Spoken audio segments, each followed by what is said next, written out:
Welcome back to the Clueless Catholic podcast. And today we're finishing Leviticus. Yay! So we're going to do chapters 23 to 27. But, not a but. But It starts out with festivals. So that was kind of fun. So we have appointed festivals that God says, well, you have to celebrate.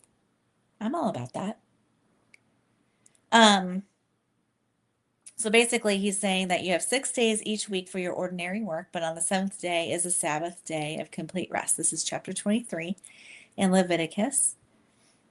And in addition to the Sabbath, there are the Lord's appointed festivals, the official days for Holy Assembly that are to be celebrated at their proper times each year. What? Okay, so we got the Passover and the festival of the unleavened bread. So the Passover begins sundown on the 14th day of the first month. First month, January? no, first month on their calendar. First month on their calendar. On the next day, the 15th day of the month, you must begin celebrating the festival of unleavened bread.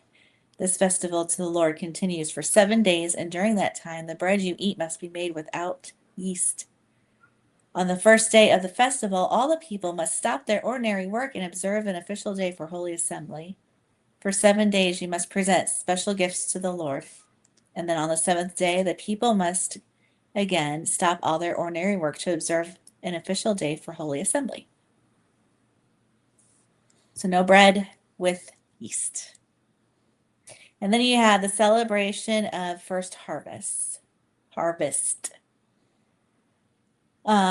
So this is on the day after the Sabbath, it says.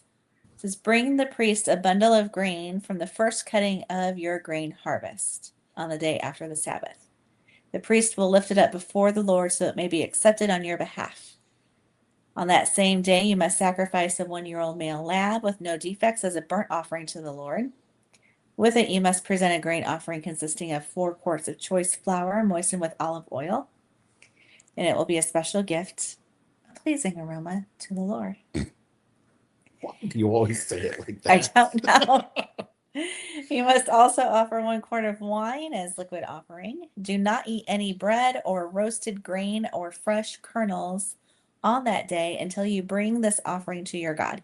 This is a permanent law for you, and it must be observed from generation to generation wherever you live. So that's the celebration of the first harvest. Then you have the festival of the harvest. From the day after the Sabbath, the day you bring the bundle of grain to be lifted up as the special offering, count off 7 full weeks. Keep counting until the day after the 7th Sabbath, 50 days later. Then present an offering of new grain to the Lord from wherever you live. Bring 2 loaves of bread to be filled up before the Lord as a special offering. Make these loaves from 4 quarts of choice flour and bake them with yeast, and they will be an offering to the Lord from the first of your crops. Along with the bread, present 7 1-year-old male lambs with no defects, 1 young bull, and 2 rams as burnt offerings to the Lord. These burnt offerings, together with the grain offerings and liquid offerings, will be a special gift, a pleasing aroma Oh, to would you the stop Lord. it? Then he must offer 1 male goat as a sin offering and 2 1-year-old male lambs as a peace offering. The priest will lift up the 2 lambs as a special offering to the Lord, together with the loaves representing the first of your crops. These offerings, which are holy to the Lord, belong to the priests. That same day will be proclaimed an official day for Holy Assembly, a day which you do not ordinarily work. This is a permanent law for you, and it must be observed from generation to generation wherever you live. When you harvest the crops of your land, do not harvest the grain along the edges of your field, and do not pick up what the harvesters drop. Leave it for the poor and for foreigners living among you. I am the Lord your God. Anything there? Yes. What? It doesn't give a timing for the festival of first fruits or first harvest. It It's says this day in the ancient Hebrew lunar calendar occurred in late March, April, or early May. that's interesting. Yeah? Well, because that's not when I think of harvests. That's in the fall. Yeah.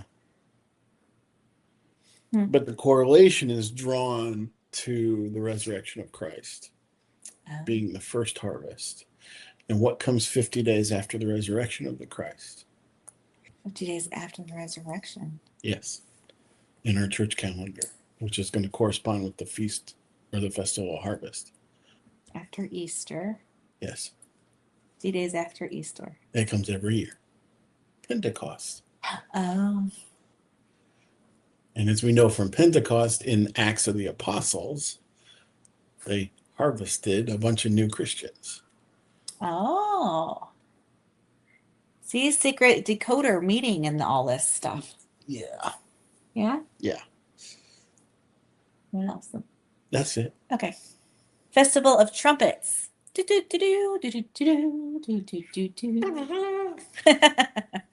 The Lord said to Moses, give the following instructions to the people of Israel. On the first day of the appointed month in early autumn, you are to observe a day of complete rest. It will be an official day for holy assembly, a day commemorated with loud blasts of a trumpet.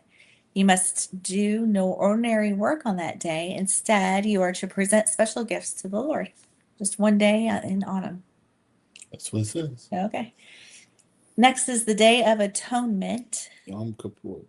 Then the Lord said to Moses, be careful to celebrate the Day of Atonement on the 10th day of that same month, 9 days after the Festival of Trumpets. You must observe it as an official day for Holy Assembly, a day to deny yourselves and present special gifts to the Lord.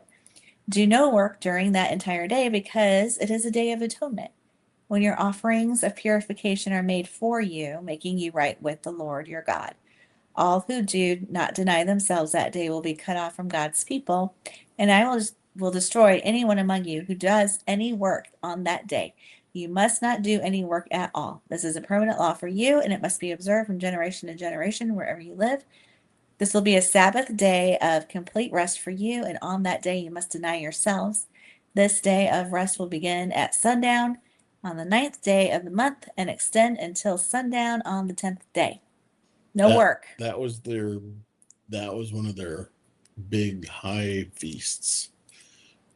The Day of Atonement. Jews. Yes, that's huge for them. How do I put it? The closest thing to it is like our confession, Oh. but they do it once a year. Oh, this is the Festival of Trumpets. And here it says this festival is celebrated today as Rosh Hashanah, the Jewish New Year. And then Yom And then Kippur right after. 2327, which is, yeah, on the 10th day of the 7th month. This is the day the ancient Hebrew lunar calendar occurred in September, October. It's celebrated today as Yom Kippur. See? You're so smart. I know. Okay. And then we have the Festival of Shelters. Or booths. Booths. Booths. And Lord said to Moses, give the following instructions to the people. Begin celebrating the Festival of Shelters on the 15th day of the appointed month, 5 days after the Day of Atonement. This festival to the Lord will last for 7 days. On the first day of the festival, you must proclaim an official day for Holy Assembly, when you do no ordinary work. For 7 days, you must present special gifts to the Lord. The 8th day is another holy day in which you present your special gifts to the Lord. This will be a solemn occasion, and no ordinary work may be done that day. These are the Lord's appointed festivals. Celebrate them each year as official days for Holy Assembly by presenting a special gift to the Lord. Burnt offerings, grain offerings, sacrifices, and liquid offerings, each on its proper day. These festivals must be observed in addition to the Lord's regular Sabbath days, and the offerings are in addition to your personal gifts, the offerings you give to fulfill your vows, and the voluntary offerings you present to the Lord.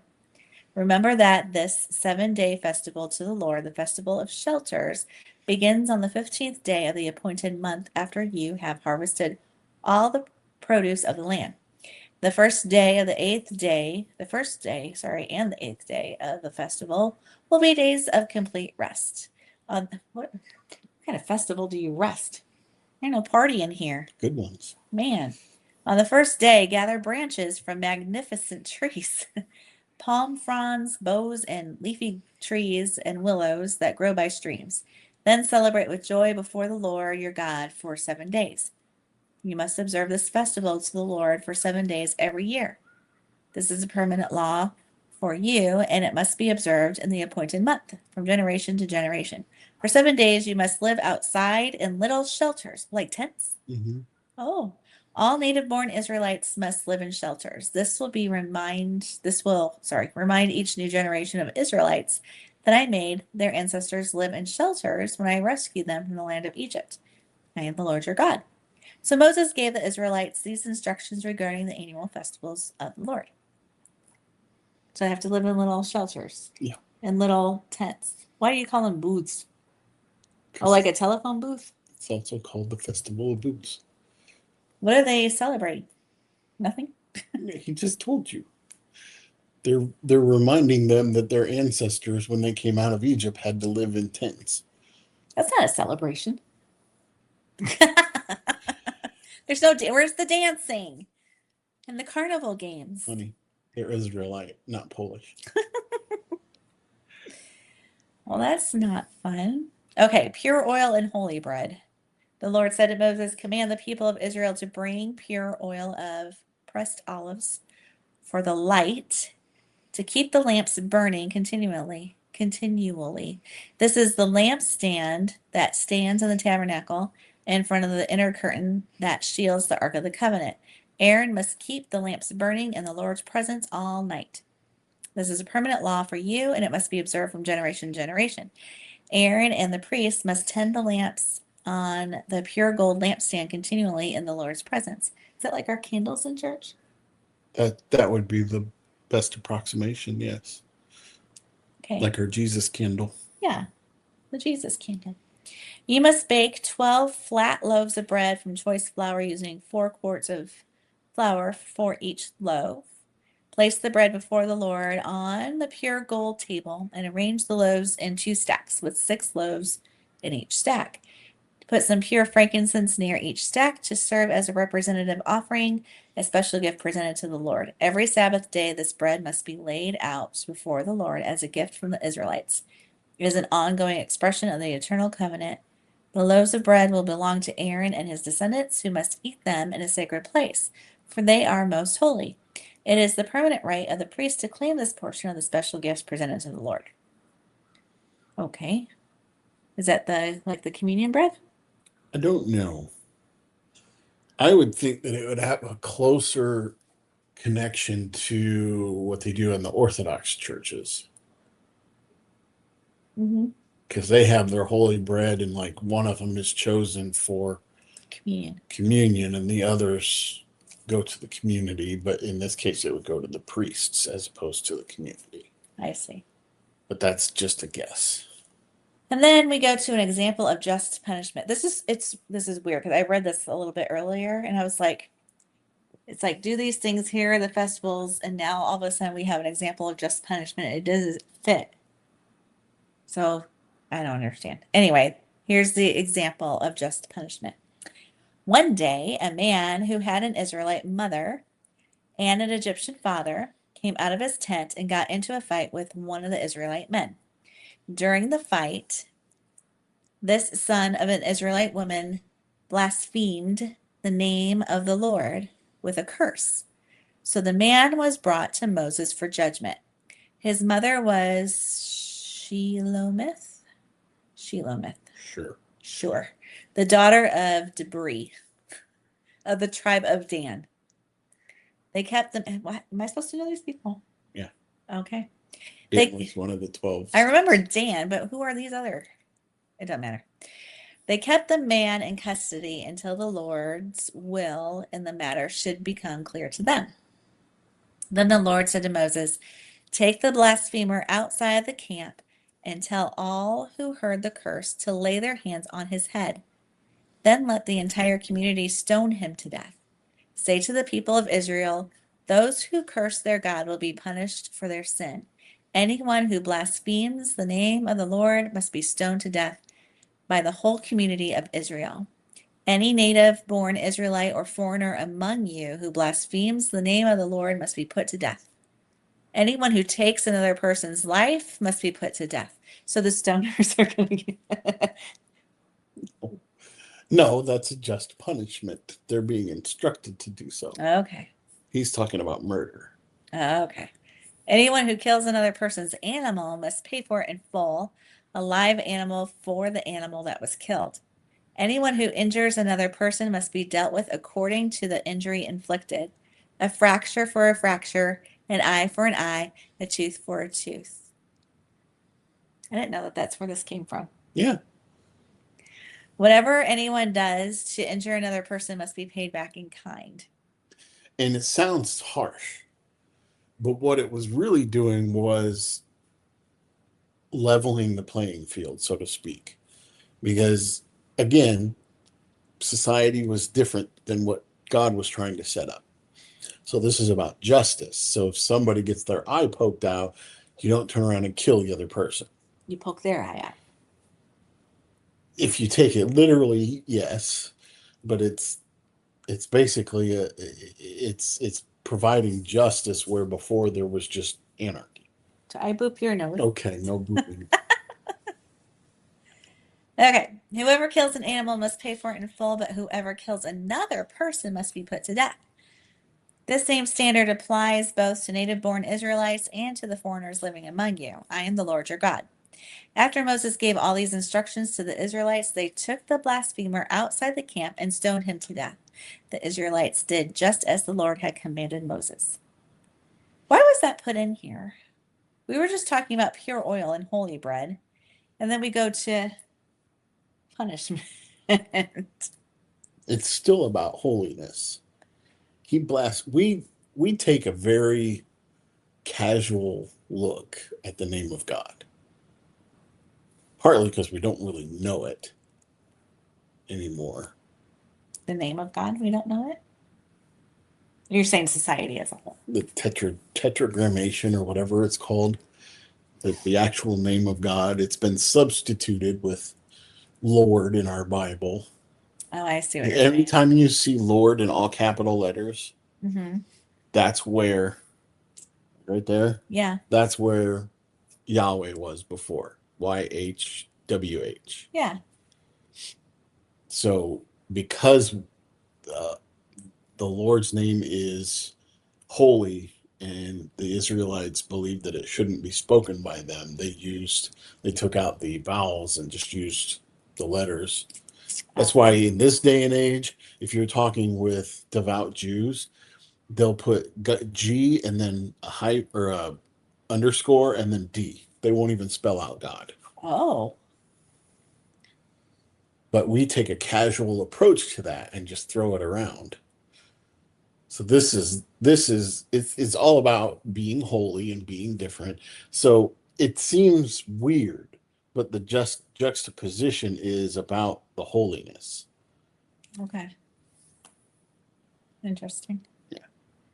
Okay, then we go to chapter 25, the Sabbath year. So while Moses was on Mount Sinai, the Lord said to him, "Give the following instructions to the people of Israel. When you have entered the land I am giving you, the land itself must observe a Sabbath rest before the Lord every seventh year. For 6 years you may plant your fields and prune your vineyards and harvest your crops.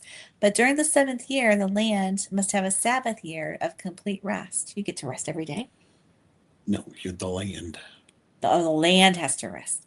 It is the Lord's Sabbath. Do not plant your fields or prune your vineyards during that year, and don't store away the crops that grow on their own or gather the grapes from your unpruned vines. The land must have a year of complete rest.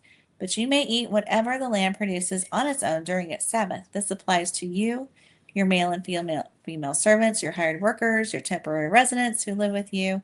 Your livestock, the wild animals in your land, will also be allowed to eat what the land produces. Okay? What? Just okay. I don't know. It just seems weird to me. Because you're not working. You're not working in the fields. You can still collect it and eat it. You just don't store it up. Okay. Because that goes to God. I see. And then we have the year of the Jubilee. In addition, you must count off 7 Sabbath years, 7 sets of 7 years, adding up to 49 years in all. Then on the Day of Atonement in the 15th year, blow the ram's horn loud and long throughout the land. Set this year apart as holy, a time to proclaim freedom throughout the land for all who live there. It will be a jubilee year for you, when each of you may return to the land that belonged to your ancestors and return to your own clan. This 15th year will be a jubilee for you. During the year, you must not plant your fields or store away any crops that grow on their own, and don't gather the grapes from your unpruned vines. It will be a jubilee year for you, and you must keep it holy. But you may eat whatever the land produces on its own. In the year of jubilee, each of you may return to the land that belonged to your ancestors. When you make an agreement with your neighbor to buy or sell property, you must not take advantage of each other. When you buy land from your neighbor, the price you pay must be based on the number of years since that last jubilee. The seller must set the price by taking into account the number of years remaining until the next year jubilee. The more years until the next jubilee, the higher the price. The fewer years, the lower the price. After all, the person selling the land is actually selling you a certain number of harvests. Show your fear of God by not taking advantage of each other. I am the Lord your God. If you want to live securely in the land, follow my decrees and obey my regulations. Then the land will yield large crops, and you will eat your fill and live securely in it. But you might ask, what will we eat during the 7th year, since we are not allowed to plant or harvest crops that year? Be assured that I will send my blessings for you in the 6th year, so the land will produce a crop large enough for 3 years. When you plant your fields in the 8th year, you will be eating from the large crop of the 6th year. In fact, you will still be eating from that large crop when the new crop is harvested in the 9th year. I don't care. So let's go to chapter 26, shall we?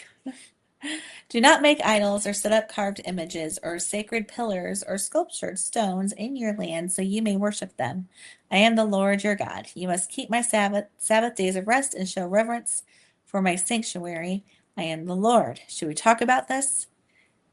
I know we talked about this before. What about it? How people think that our Catholic statues are carved these images and idols that we worship. Yeah. We do not worship the statues. Yeah, we don't sacrifice to idols. The the Catholic take on it is there are times when God commands us to, in the 10 commandments, part of one of the commandments he says not to create anything in heaven above or earth below.